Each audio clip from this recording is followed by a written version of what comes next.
भैया colour coding carbon, आपने देखा होगा भैया, ठीक है, आपने देखा होगा मार्केट में। हाँ हटा दे। देखिए आपने देखा होगा कि मदरबोर्ड होता है, छोटा सा मदरबोर्ड होता है ऐसा, है ना, ग्रीन कलर का मदरबोर्ड होता है। अगर आप देखना चाहते हो तो मदरबोर्ड दिखाता हूं मैं आपको। मदरबोर्ड कुछ इस तरीके का होता है, ठीक है। देखिए ये आएगा अभी, अब ले क्या जल्दी हो रही है क्या तेरे को?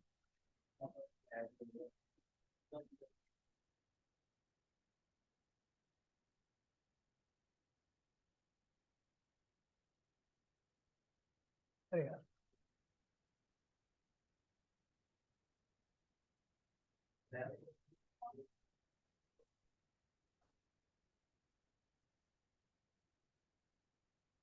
देखिए मदरबोर्ड है, ये ऐसे होते हैं ना, दिख रहा है क्या? ठीक है, इनको मदरबोर्ड कहते हैं। ये दिख रहा होगा, भी आएगा आपका, ये आ गया। अरे, अच्छा लग रहा है भाई। ये मदरबोर्ड है, ठीक है। और इस मदरबोर्ड में ना बहुत सारी चीजें लगी होती है, ठीक है, जिसमें आपका कैपेसिटर हो गया ऐसा इस तरह का, है ना, दो होती है, ठीक है।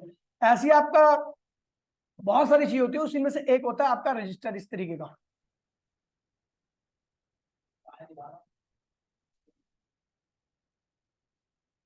अभी ये छोटा है, अभी बता रहा हूँ।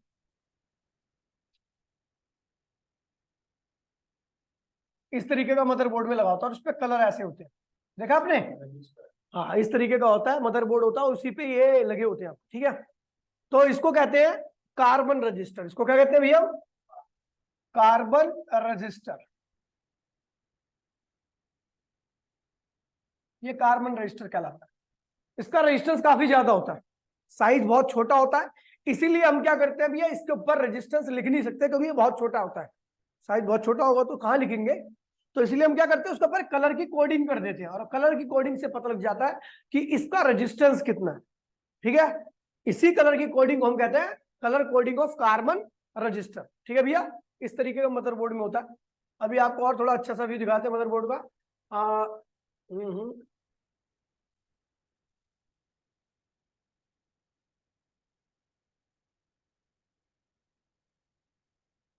ये देखिए, तो जाली छोड़ दे, ये रहा, दिख रहा है आपको? आ रहा है? ठीक है भैया, तो ये भी क्या है, ये आपका मदरबोर्ड ही है, इसमें आप देख रहे हो छोटे छोटे है, उन्हीं में से आपका रजिस्टर भी लगा होता है, ठीक है भैया। अब देखिए, तो समझ गया, ऐसे मदरबोर्ड कहते हैं इसको, इसी में लगा होता है ये आपका, ठीक है। वो कुछ इस तरीके का होता है, ये लिखा हो ना ऊपर, ये आपका कुछ इस तरीके का होता है ये, है ना। और इसकी दोनों टांगे मदरबोर्ड के अंदर ऐसे फिक्स रहती है, ठीक है, ऐसे होती है मदरबोर्ड में, ऐसे दोनों फिक्स रहते हैं, ठीक है भैया। इसे कहते हैं भैया कार्बन रजिस्टर, ठीक है भैया। और कलर ऐसे बने होते हैं उसके ऊपर, किसी कोई भी कलर हो सकता है, कोई दिक्कत नहीं है, ठीक है।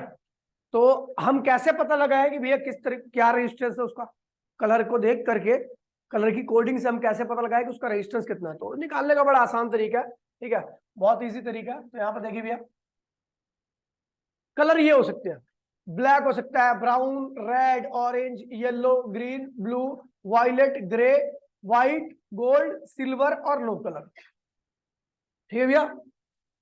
आपको पहला डिजिट तो देखना है, जो पहला कलर है और दूसरा कलर है वो पहले वाले कॉलम में देखना है, इस वाले कॉलम में आपको देखना है, ठीक है भैया। मान लीजिए जैसे आपका ये रेड है, क्या है ये? रेड है, तो रेड कहाँ पे है भैया? ये रहा रेड, ये क्या है भैया आपका? और रेड के लिए वैल्यू क्या है? 2। दूसरा कलर क्या है? ऑरेंज। तो दूसरा कलर भी इसी में देखना, ऑरेंज क्या है भैया? ये रहा ऑरेंज, ऑरेंज के लिए वैल्यू क्या है? 3। तो क्या लिखोगे भैया? 2 और 3। क्या लिखोगे आप? 2 और 3 लिखोगे आप। ये 2 लिख दिया और ये क्या लिख दिया? 3 लिखा। उसके बाद यहाँ पे लिखो आप तीसरा कलर, जैसे तीसरा कलर क्या है भैया आपका? येलो है, ये रहा तीसरा कलर आपका, यहाँ पर क्या है भैया? येलो है। अब येलो के लिए तीसरा कलर भी है, पहला और दूसरा तो यहीं पे देखना है इसमें, ठीक है भैया। पहला और दूसरा कलर आपको देखना है इसी में, ठीक है।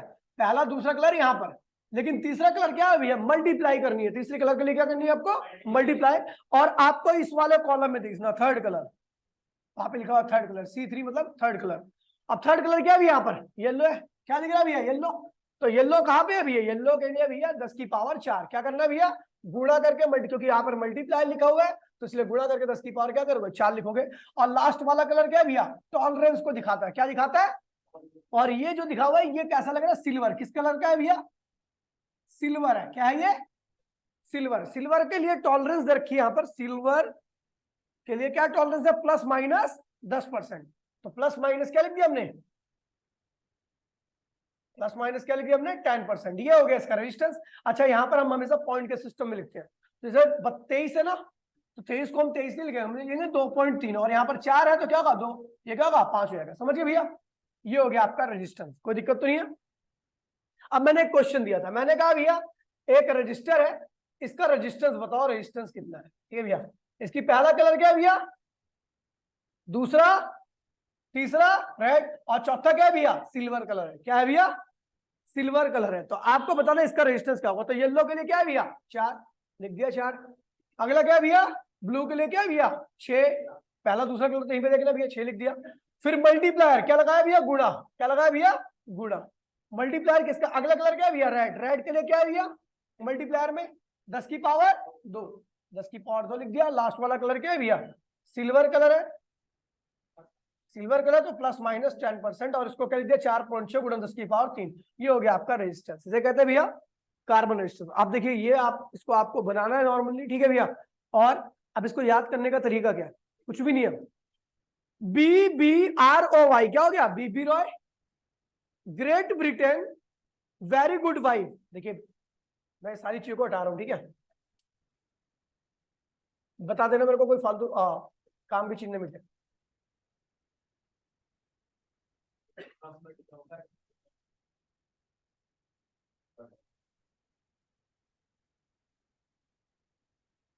ठीक है, अब देखिए क्या है भैया, पहला कलर क्या है भैया ब्लैक, बीबी sorry black, brown, red, orange, yellow, green, blue, violet, grey, white, wear लिखा हुआ है। क्या लिखा हुआ है, WEAR, वेयर मतलब पहनना, ठीक है। Gold, silver, no, no colour मतलब क्या है, नोन मतलब नो कलर, ठीक है भैया, नो कलर। तो भैया याद कैसे करना, बीबी रॉय, बीबी है ना, BB Roy, Great Britain, very good wife, wear, gold, silver, necklace. ये जो वेयर लगा रखा है ना ये नहीं आएगा आपका, बाकी आपको BB Roy, Great Britain, very good wife, wear, ये नहीं आता, गोल्ड, सिल्वर, नेकलेस। ठीक है भैया, अब सबके लिए नंबर दे रखा है आपको, हाँ चल छोड़ना, ठीक है। 0, 1, 2, 3, 4, 5 सारे कलर को नंबर दिया गया। पहला और दूसरा कलर आपको यहीं पे देखना है, तीसरे कलर के लिए आपको मल्टीप्लाई करनी है, उसके बाद तीसरा कलर देखना है, उसके लिए नंबर आपको ये दे रखा है, ठीक है भैया। फिर चौथा कलर जो होगा वो टॉलरेंस, टॉलरेंस मतलब एरर एक तरह से, क्या है भैया, जैसे आप एरर को इंडिकेट करते हो, ठीक है, एरर होती है आपकी, तो वैसे ही आपकी अगर कुछ एरर है तो उसको आपको इस तरीके से, अगर मान लीजिए लास्ट में ग्रीन है तो क्या लगाओगे, ±0.5%, परसेंट में लिखा आता है, किसमें लिखा आता है, परसेंट में, ठीक है भैया। अब कोई चीज बनाता है, किसी चीज को हम रेजिस्टेंस लिखते हैं तो उतना ऊपर नीचे हो जाता है, उसी को इंडिकेट करने के लिए, समझ गए। तो ये है आपका colour coding of carbon resistance. कोई दिक्कत तो नहीं बेटा, बताना कोई काम की चीज ना मिटे। क्या मिट गया, अच्छा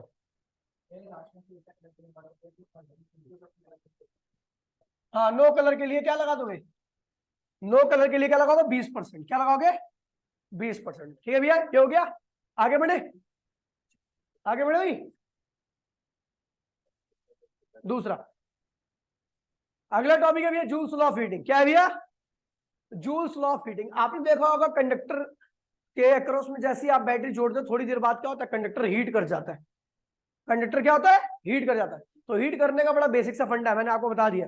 देखिए जब इलेक्ट्रॉन आगे बढ़ता है, इलेक्ट्रॉन जब आगे बढ़ेगा इधर की तरफ ऐसे बैटरी अप्लाई करने पर, तो इलेक्ट्रॉनों के आगे बढ़ते हो तो उनके बीच में आपस में क्या होता है, कोलिजन होता है।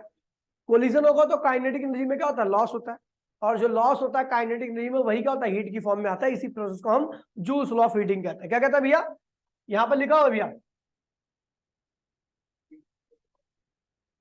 यार वो हटा दिया क्या, जूल्स लॉ ऑफ हीटिंग यहाँ पे लिखा हुआ है, ड्यू टू ड्यूरिंग मोशन, यहाँ पे लिख देता हूं मैं, ठीक है भैया, during motion during motion electrons are collide with each other due to this collision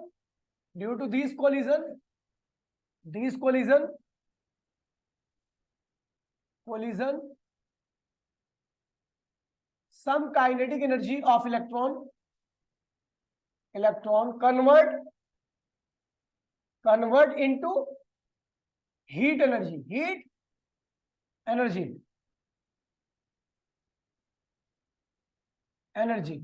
This phenomena is known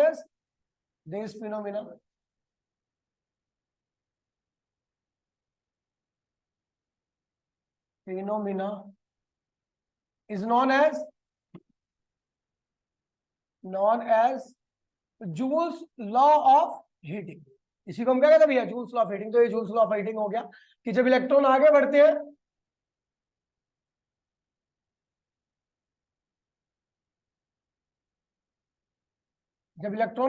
हैं तो वो एक दूसरे से क्या करते हैं भैया? टकराते हुए चलते हैं. क्या करते हैं? टकराते हुए चलते हैं. और टकराने की वजह से उनकी कुछ काइनेटिक एनर्जी क्या होती है भैया? लॉस हो जाता है. और वो लॉस क्या होता है? हीट की फॉर्म में आता है. उसी को हम क्या कहते हैं भैया? Joules law of heating. ठीक है भैया. अब देखिए एक्सप्रेशन निकालने आ रहे हैं. इलेक्ट्रॉन आगे बढ़ रहे हैं तो क्या होगा? कोलिजन हो रहा होगा. तो काइनेटिक एनर्जी में क्या हो रहा होगा? लॉस हो रहा होगा. और वो लॉस किसकी फॉर्म में आता है भैया? हीट की फॉर्म में. अब देखिए क्या होगा. ये इलेक्ट्रॉन, तो यहां पर ये ध्यान रखना कि जो अब भैया लॉस होगी एनर्जी, क्या होगी? लॉस होगी. तो इलेक्ट्रॉन आगे बढ़ना ही चाहिए. कौन बढ़ा रहा है? बैटरी नहीं लगी होती तो लॉस हो जाता ना भैया. लॉस हो गया तो फिर कहां चलेगा? वो रुक जाएगा. लेकिन हम जानते हैं कि बैटरी लगाने पर वो चलता है. इसका मतलब लॉस की भरपाई कौन कर रही है? बैटरी वर्क डन कर रही है. और उतना ही क्या हो रहा है? लॉस कर जा रहा है. फिर बैटरी वर्क करने यानी वर्क जो होगा वो किसके बराबर होगा?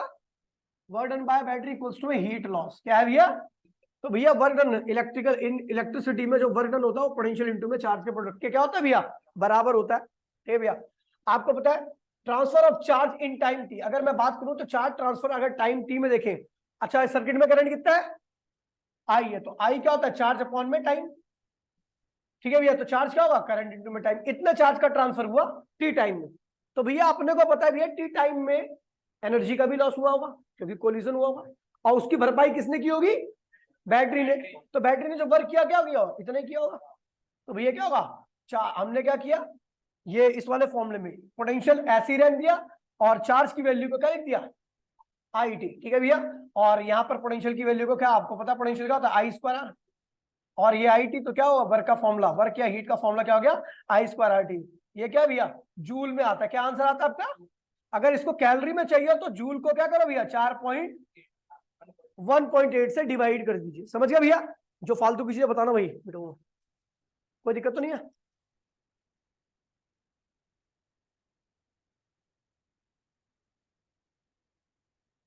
ठीक है भैया. ठीक है भैया. चलो अब ये हो गया. हाँ हाँ ये सीरीज के लिए अप्लाई है. अभी क्यों अप्लाई है बता दूंगा. ठीक है. और कैलोरी में चाहिए तो आप सीधा डिवाइड कर दीजिए. ठीक है भैया. अच्छा एक फॉर्मूला और हम बना सकते हैं. हीट का फॉर्मूला क्या गया? आई स्क्वायर आर टी. तो आपको पता आई क्या होता है? पोटेंशियल अपॉन में रेजिस्टेंस होता. तो इस आई की जगह पे हमने कहा आई स्क्वायर के यहाँ पे वी अपॉन में आर लिख दिया. ये लिख दिया. ये वी स्क्वायर हो जाएगा और ये क्या होगा भैया? आर स्क्वायर हो जाएगा. एक आर से एक आर कैंसिल हो गया. टी आपका आ गया हीट का फॉर्मूला वी स्क्वायर टी. ये किसके लिए यूज होता है? जनरली पैरेलल के लिए. किसके लिए होता है? बस हो गया भैया. आप देखिए कैसे हम इस्तेमाल करें. देखना कोई फालतू की चीज ना बेटे. ठीक है भैया. अब ये हो गया पैरेलल के लिए. अब देखिए मैंने नोट में लिखा है कि भैया अगर रेजिस्टेंस आपके क्या सीरीज में तो करंट जितना निकलेगा, कितना करंट निकल रहा है? आई. तो वही क्या होगा? यहां से पास करेगा, वही करंट यहां से पास करेगा. ठीक है भैया. हाँ तो यहां से कितनी हीट निकलेगी? आई स्क्वायर. रेजिस्टेंस कितना है इसका भैया? R1. और टेम्परेचर क्या है भैया? टाइम कितना है? टी. देखिए इस वाले रेजिस्टेंस से जो हीट निकलेगी वो कितनी निकलेगी? H1 इक्वल्स में करंट कितना है? आई. रेजिस्टेंस कितना है? R1.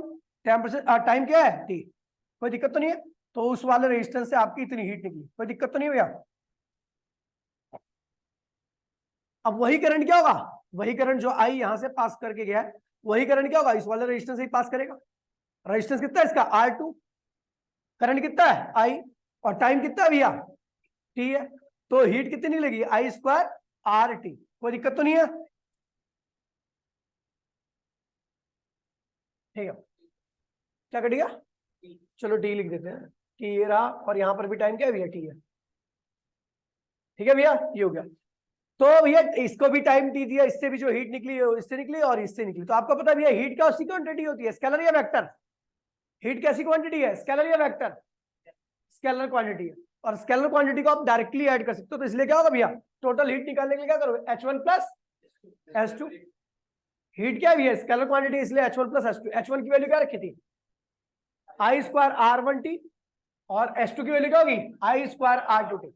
ये कॉमन ले लिया, दोनों में से ये क्या हुआ, R1 प्लस R2। किसमें आ गया रेजिस्टेंस, सीरीज में। किसमें आ गया भैया, सीरीज में। उसके बाद भैया पैरेलल की बात करते हैं। तो पैरेलल में क्या होगा, पैरेलल में आपको पता है करंट यहाँ पर I1 जाएगा, और नीचे वाले में क्या होगा, I2 जाएगा। इसका बैटरी का पोटेंशियल क्या है V, तो यहाँ पर पोटेंशियल और इस पे पोटेंशियल क्या होगा, सेम रहेगा, क्योंकि आपको पता भैया पैरेलल कॉम्बिनेशन पोटेंशियल क्या होता है, सेम रहता है। अब फालतू पीछे देखना, पैरेलल, ठीक है भैया। अब देखिए यहां से हीट कितनी निकलेगी, तो हीट का फॉर्मूला हमने बताया था V², रेजिस्टेंस है यहाँ पर और टाइम क्या T है। तो अपने को पता है भैया पोटेंशियल तो इस पे V है, तो क्या होगा V², रेजिस्टेंस कितना है इसका R1, और टाइम कितना रखा भैया T रखा। तो इससे इतनी हीट निकलेगी। नीचे वाले से कितनी हीट निकलेगी, तो H2 इक्वल्स टू में V², पोटेंशियल V है, रेजिस्टेंस R2 है, टेम्परेचर क्या T। हीट क्या है भैया, स्केलर क्वांटिटी। तो क्या करो, हीट स्केलर है तो भैया क्या करो, H1 प्लस H2 दोनों को जोड़ दीजिए, H1 की वैल्यू ये, V² और T क्या हुआ, कॉमन आ गया, ये बचा। ये क्या है, रेजिस्टेंस इन पैरेलल। कोई दिक्कत तो नहीं है, हाँ ठीक है, हो गया। अब आते ये वाला। उसके बाद है पावर, क्या है भैया, अब हीट निकल रही है, एनर्जी का लॉस हो रहा है। तो एनर्जी जो पर यूनिट टाइम निकलती है, एक सेकंड में जो एनर्जी निकलती है, उसी को हम क्या कहते हैं भैया, पावर कहते हैं। अगर किसी सर्किट से एक सेकंड में ज्यादा एनर्जी निकल रही है, तो इसका मतलब वहां पर पावर क्या रही है, उस सर्किट की ज्यादा होगी। और किसी सर्किट से हीट कम निकल रही है, तो इसका मतलब उसकी पावर क्या है, कम। ठीक है, आप देखते हो हीटर से ज्यादा हीट निकलती है एक सेकंड में ना, तो इसका मतलब उसकी पावर क्या है, ज्यादा है।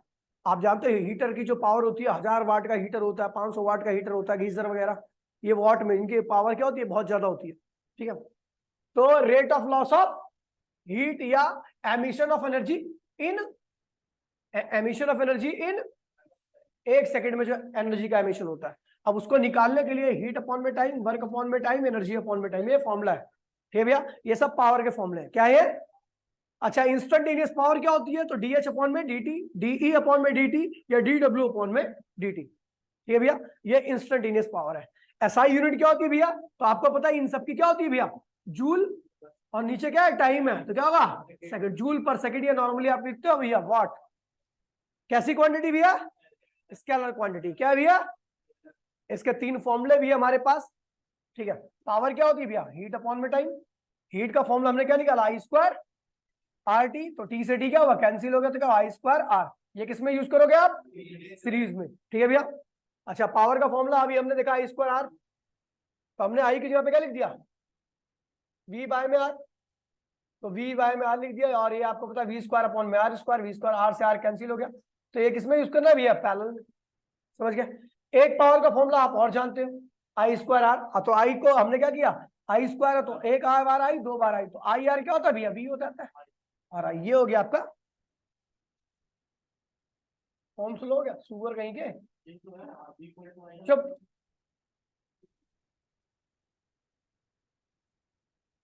है भैया, तो ये हो गया, फटाफट जल्दी से कॉपी कीजिए। अब कॉपी तो कर ले पहले।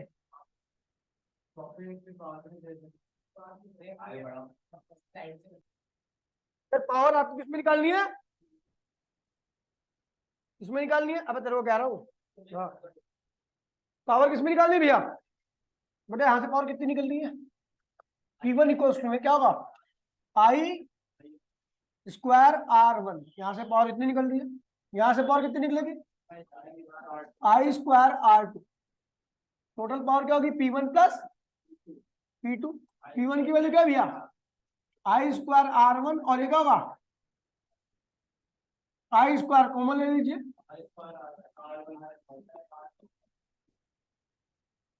रेजिस्टेंस इन सीरीज, कोई दिक्कत तो नहीं है।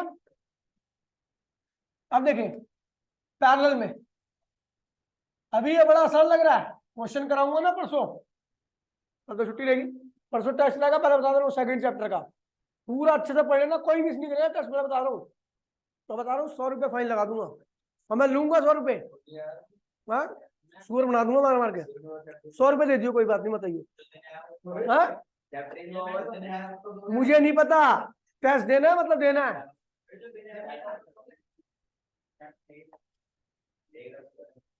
बदतमीज चुप रहा।